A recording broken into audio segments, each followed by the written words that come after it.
চলো বন্ধুরা, চলে আসছি অংশুমনদের বাড়িতে। তোমরা তো জানো, যে যে আমার পুরোনো বন্ধু সবাই জানো যে ওদের বাড়িতে পূজার সবকিছু আয়োজন হয়। তো ঘরে সন্ধ্যাবাতি দিয়ে চলে আসলাম এখানে চা খাওয়ার জন্য। যে সবাই চা, ওই যে একটা জায়গা খেলে সুন্দরী, সবাই বসে এখানে চা খাচ্ছি।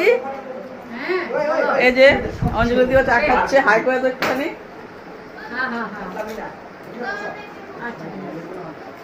হাই করে দাও।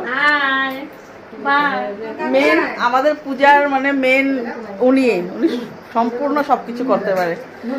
আমার কিন্তু মোবাইলের মধ্যে দেখতে নিয়ে, তো সেটাই ছিল ব্যাপার। চলো চা খেয়ে নিই, চা খেয়ে তারপর আবার রাত্রে কি আলোচনা হয় সেগুলো জানাবো তোমাদেরকে। পূজার না শেষ করি না তো, ঘরে গিয়ে রান্না টানা দেখাবো না।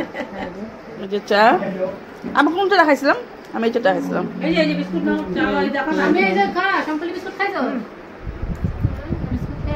চাটা এটা মধ্যে আনো।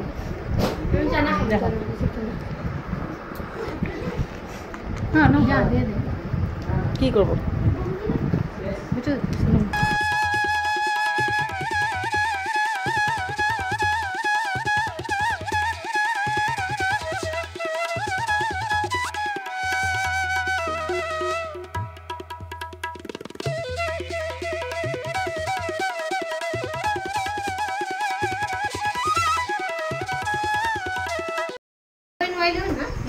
আমার ভকতনী বহি আছে। কৃষ্ণ কৃষ্ণ কৃষ্ণ কৃষ্ণ পুরা আপনার ব্রাহ্মণী লাগি আছে যাবলে।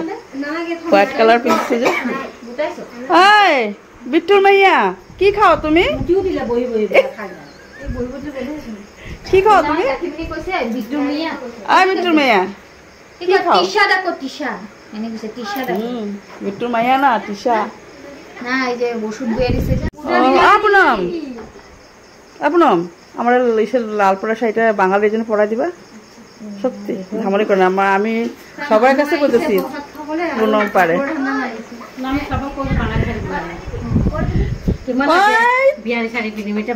কি রে এটা আবার প্রত্যেকে পড়েছে?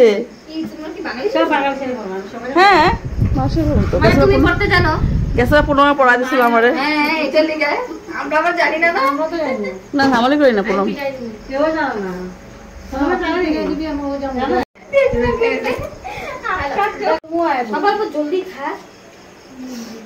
চলো বন্ধুরা, যে পাশের বাড়ি দিদিদের বাড়িতে গিয়েছিলাম কার্তিক বিহুর জন্য, পূজা দিয়েছিল। তাহলে চলো বন্ধুরা, আজকের মতন ভিডিওটা এখানে রাখলাম। যদি তোমাদের ভালো লেগে থাকে তাহলে প্লিজ আমার চ্যানেলটাকে লাইক শেয়ার সাবস্ক্রাইব করে দিও। তো সবাই ভালো থাকো, সুস্থ থাকো, সাবধানে থাকো। কালকে আবার নতুন ভিডিওর সাথে তোমাদের পাশে আবারও চলে আসবো। তাহলে গুড নাইট, বাই বাই।